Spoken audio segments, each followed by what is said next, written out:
Hi everybody, Dr. Foote here at Foote and Friends, and welcome to today's Facebook Live. Today I wanted to talk about crate or cage anxiety and aggression and how we can immediately reduce this and address this in our dogs. Right now, a lot of some veterinary practices are seeing 7-month-old, 6-month-old, 9-month-old dogs who have never been in a crate before at home.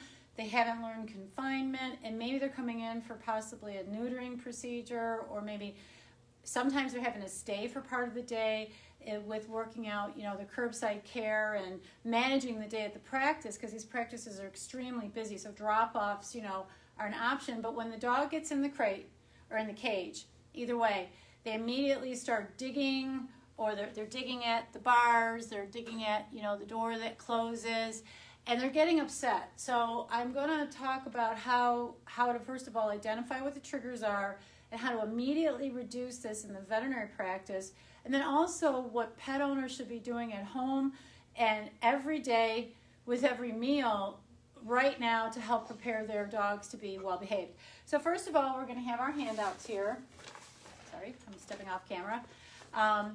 We have that body language poster from Cattle Dog Publishing, DrSophiaYin.com, so we can know what we see as those early signs of fear and anxiety. And then we also have, I still like also pairing that with this Canine Ladder of Aggression from Dr. Kendall Shepard. So we have those lower signs, of anxiety. Remember, we always use these two together. So this is what you see. And this is what tells you, you match what you see with how high up the scale they are, especially as they shift from being anxious and nervous to aggressing. Okay, remember, we want to get them down off the aggression scale and work them down this anxiety scale. Okay, so it's all about trigger management, right? Yeah. In other words, what does this animal look like with what just happened?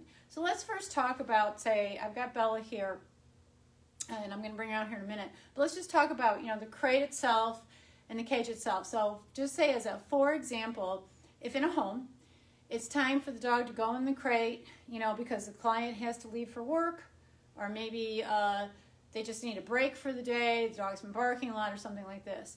So if the dog, if you call the dog to come into the crate and you take that one little nugget of food and you toss it, or the treat, and you toss it in the crate, and the dog does not willingly come into the crate. You see, Bella is willingly going in on her own. If that's a dog who's like standing out here, looking at the food, not going in, or does the sort of stretch to get it in and then steps back out, that dog is anxious. Okay, that dog is actually here. The dog is doing is walking away. So the client may then take, and I'm not going to do this to Bella, that'd be kind of rough on her, but the client may take the collar and then be like, come on, let's get in the cage. And, taking the collar and then basically pulling, and not harsh, but, leading the dog in. If they have to lead the dog in, then this increases the anxiety on the dog. And this actually then can create some owner conflict or handler conflict. Same thing too at the veterinary practice. If you're having to take that dog and actually kind of pull him into the cage, I do understand we need to get him in the cage, we need to get our work done, yet that does increase conflict with the handler, which is why sometimes, as you're kind of pulling them in and with your knee pushing the butt in, they then turn and bite your hand because they've actually, or see this dead end and they're getting escalated up and you can't see it, and that's where the bite risk is. Okay, so let's talk about what are we going to do. We're going to start with the home setting. So this is our home setting. Obviously, Bella likes her crate. But let's come on out here, buddy. Come on. So at home, this is what I want all of our clients doing. We're no longer feeding in the bowls. If any of you guys know anything about me, Bella here, who is almost 13 years old, has not eaten out of a bowl since she's been 10 weeks old because training, and also she just needs to be kept busy, and it is better for her to eat this way and also using food puzzles.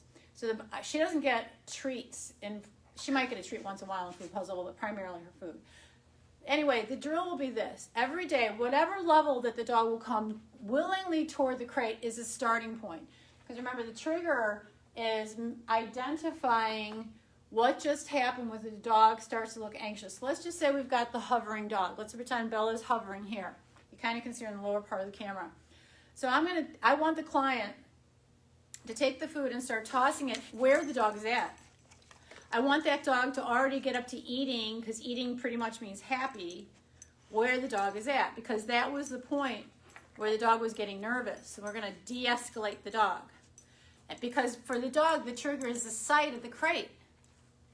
Approach to the crate, that's the trigger. That's what just happened. So we're going to desensitize that. So Bella's going to get some treats right there. Then we will bring it closer to the front of the crate. As you can see, I'm doing it all around just the crate. I'm not throwing it in the crate yet, because that to eat the food is the marker. That's the threshold of not eating food, too anxious. Desensitization isn't going to be working. They might be grabbing the food and running away. They're not learning to be happy. They're not learning to like it. They're actually being more upset. Anyway, so something came up on my Facebook feed. So if she's happy, you just bring the nuggets closer. And as you see, I bounced one in. And when she's in, I want the owner to keep tossing food like that into the crate. Now maybe a little bit out of it. I missed. Okay, we're not all good tossers here. But the point is that Bella now has willingly gone in the crate without any force. And she knows that she could also just walk out when she wants to. So there's nothing, we're not going to advance it to like closing the door. See, this is the thing, people rush it. You saw that she backed out. She didn't like me bumping her butt with the door. And when clients are, doing too much, they're adding too many steps in, this is where this desensitization backfires. And they say like, well, that didn't work. Just still drag them into the, into the cage. Okay, so let's get in here. So let's just say Bella's dog at the veterinary clinic, okay? And we want to get her into the crate, but she is, she's one of these who's stopping out in front. Now let me get a leash on her real quick, because these dogs are leashed at the practice. Hi. Okay, I know the range here is really narrow because it's just how I had to set up my camera today. Okay, so when you're at the veterinary practice, you're going to typically have a cage and you're going to have, the door here. Okay, so we're going to want to do this. When the dog sees, come here Bella, back up. When the dog sees the cage, you're going to take a handful of the food. Now, really most of our dogs, this is how we're going to use food for luring into the cage. You're going to take a handful of the food and throw it in the back of the cage and lead the dog in. Now now you can close the cage and you can pull the leash around. Now I don't have the double leash, that would be best here, so that you can unleash the dog that way, okay? But that would be how you're going to get the dog to load in. Now, let me do this as a slip leash. I wasn't thinking and I apologize. No, let me do this like a slip leash. Alrighty. Gotta get back to my days like when I was at the practice, huh? Okay, so let's say Bella's on the slip leash now. Okay. Hey, well, let me just move this back a bit. There you go. Maybe you can see a little bit more that way. I'll use some on my ratty table. Alright, let's just slide this open because I'm all backwards here. There you go. Okay. Alright, so with the slip leash on, come on, I would have my staff have just a little nugget or two of the food. And as we toss it in, we're going to hold the leash. So after we've tossed it in, we will release that, and the dog goes in, and then you close the gate. Now, the trick is I want the staff to continually toss some more food through the gate as you latch it, because some of these cage aggressive dogs, the closing of the gate is a big trigger. They spin around and all of a sudden they bark or they lunge, at the latches of the gate. So that's why it's got one toss and then another toss as you go on and you start, latching the gate. And then as you walk away, okay, as the handler now walks away, we're going to toss more food, wrong food into the cage, so that the dog now in the hospital setting likes seeing people walk past.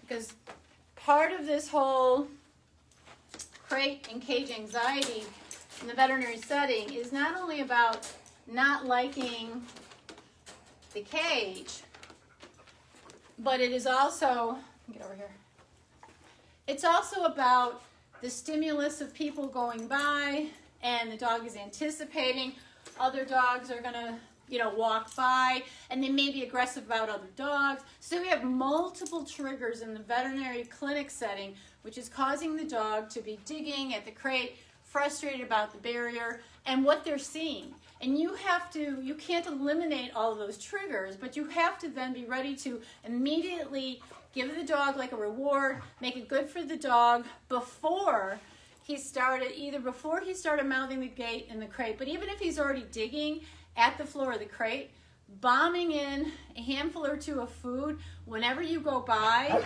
whenever you have to walk by, it does get the dogs to settle down. Okay, now back in the home, let's say Bella really, they're trying to toss the food around her. Bella won't come near and eat it. What that's saying is it's not only the side of the crate, it is this crate. It's this style of crate. So that's where we're going to have to get rid of this crate. I tell you. So I would get rid of the crate. And then you're going to have to get like the airline type crate, or maybe even just go to a baby gate. You need to go to something completely different, because that's stripping away the trigger. That trigger of that particular style of crate is so strong that it's too much for them to desensitize to. And that's where we talk about changing the environment is a way of helping to strip away, and give them a new experience. So a new looking type of crate, or even behind a baby gate, can be the starting point for happy confinement. Now, ultimately, a cage or a crate would be good for them to get accustomed to. And so at the veterinary practices and shelters, I think it's really important that we may have a few that we could loan out to clients, so this way they can, try them out. Especially shelters. If you've adopted and the foster homes, if you're saying, well, the dog was fine for crating at my place, make certain you tell that new home what style of crate they have. Quiet, Bella. Because if it was, say, a plastic airline crate at the foster home, and now the new owners have purchased a wire crate, and maybe long before the dog ever came before, maybe when they were first transferred into the shelter, they had to come in a wire crate. They have had a bad experience in a wire crate. They'll be fine in the plastic crate, but these adoptive families need to know this. If they don't know this, we can be setting our dogs up for returning back to that anxiety. So identify the triggers, okay, at every single step of the way, and we want to eliminate all that we can. So it may be changing the style of the type of crate. It may be in our veterinary practices that we are going to lead this more cage anxious dog into the ward first, to avoid seeing all the other dogs in the other cages, because that noise and the barking of other dogs may be a trigger for other anxiety to build up. And we don't want that trigger stacking, as we need to get them into the run or into the cage. And lastly, then we're going to desensitize and counter condition on a daily basis what is left, okay? And that's where we're going to use the meal every day for this tossing game. Now I'm just going to make a few little comments here. Come here, Bella. And that is, sometimes what we'll have is, we'll say, okay, let's give a food puzzle and put the food puzzle in the crate. Food puzzles can be fine provided that the dog is already happy in the crate. Because what can happen here is, I'm going to go ahead and give this to Bella because otherwise I'm kind of teasing her. If we put the food puzzle, or when we put the food puzzle in the crate, and the dog may go right in for the food puzzle because like, wow, I know the nummy stuff is in there. But then, as the dog is eating on the food puzzle, and you've seen this, you close the cage door and they kind of look around, and then they may eat a little on the food puzzle, but because then, and they look around, and you latch the door, and then they stop eating on the food puzzle. They've been increasing in their anxiety. That's why they stopped eating on the food puzzle. And even though the food puzzle is sitting in there, it's no longer working as a tool to help them desensitize and counter condition, because they're not engaging on it. So you really have to have the dog happy about all the steps, going in, going out, the door closing, being in there a while with a constant like food tossing before we go to, well, we'll just throw in the food puzzle and he'll be okay. So the food puzzles, you can do both. You can have a food puzzle in there so that when they're looking really settled and happy now, you can leave because that's something else that keeps them engaged. But we have to add in, I really feel we have to add in this daily, tossing of the meal to really lay the foundation for all the parts of going in and out of kennels and being left alone in the kennels. The treat and train, and I think it's called the Petsy, some of the food releasing products, that are remote controlled or Bluetooth controlled, they can be very helpful. Yet again, we have to make sure that the client is releasing on the remote frequently enough for each of the steps of loading them up and keeping it releasing as they go, and then getting into kind of this one release and a pause to build the dog up to being happy, in that crate. Now I will address a little bit, some of our dogs who have to come in for daycare, or stay at the clinic for a few hours for diagnostics or say for surgery, they're going to have to be caged, okay? Not all of us have the room to set up X pens and things like that for keeping the dog out of the cage. If we do, that's great, but many of us don't. So what are we going to do? First of all, Adaptil, the calming pheromone spray, here by Siva. Spray this directly inside of the cage. You want it sprayed. I have a video on my low stress handling during emergency care. Yes, it is possible. A video of a dog that was in pain. We gave the pain medication, but this is immediately on admittance, so the pain medication was not fully effective. And this dog was panting and pacing, and the more she panted and pacing, because she had an injured back, she was going to injure herself more. So we sprayed the Adaptil on the 4 walls of the cage inside and rubbed a little on her chest. And remember, Adaptil has to be absorbed through the roof of the mouth to go to the calming center of the brain. That is the pathway, the neurological pathway of how the pheromone product gets to the brain to work. It is not just sort of snipped around. It isn't just sort of absorbed through their skin. It has to pass through the vulvaronasal organ in the roof of the mouth. And that comes from the dog opening their mouth as they sniff and as they sit ambiently in the area. Anyway, have a video of a different dog named Bella who was in severe pain and wouldn't lay down. We quickly sprayed the cage, and within 7 minutes she was laying calmly in her bed, which was very important for her to not continue to injure herself. So spray the inside of the cage with the Adaptil. Now about medication or supplements. I am not prescribing anything here. I am not giving any direct medical directive. I'm just going to state that for your clients at home, if their pets or their dogs are not settling down, be sure to recommend things like the Adaptil, but also there are supplements upon your veterinarian's approval, and in most of our states, the veterinarian is the one to prescribe this, that also can help the dogs to be more calm and settled. One is called Composure Pro by VetraScience Corporation. The other one is Zilkine, which is from the Canine Corporation. Both of these can be given as needed, and they also help a lot with preventing any stress, diarrhea, and so forth. So that can also help for the training and also when they're hospitalized and they're needing to be settled. Now for medications or for drugs, some of the common drugs used, well actually drugs that tend to have the animal, the dog, get to be just more physically calm in addition to less anxious. You want both of those effects. We want both the mind and the body to be more calm. And that is going to be the trazodone and clonidine. Now, which one do you use? That's up to the doctors. It's on a case-by-case basis. Thirdly, the pain relief medication gabapentin will help to relieve the anxiety.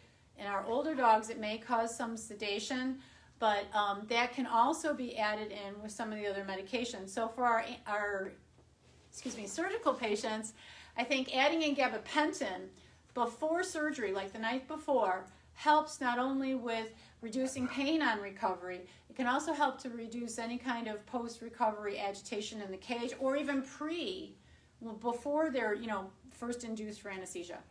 Well, thank you very much. This has been a really fun time. I'm going to look at all your comments and answer those later. A couple other tips. If you're having problems with your puppies and your young dogs, please consider having your clients or yourself take my I call it the do-it-yourself, the housebound puppy socialization course, because that one covers using this learn to earn technique for loading up in the cage, putting on the harness, putting on the leash, going out for walks, not only meeting and greeting people, but also for handling. It's a 2-part, 1 hour each. It includes 2 months of direct email support from myself to anyone taking the course. So that includes the staff out there as well, and shelter staff, as well as pet owners. So, but it includes handling of the feet and positioning, etc. So that would be a good one for clients to take. Thank you very much. I look forward to hearing from you, and have a great day.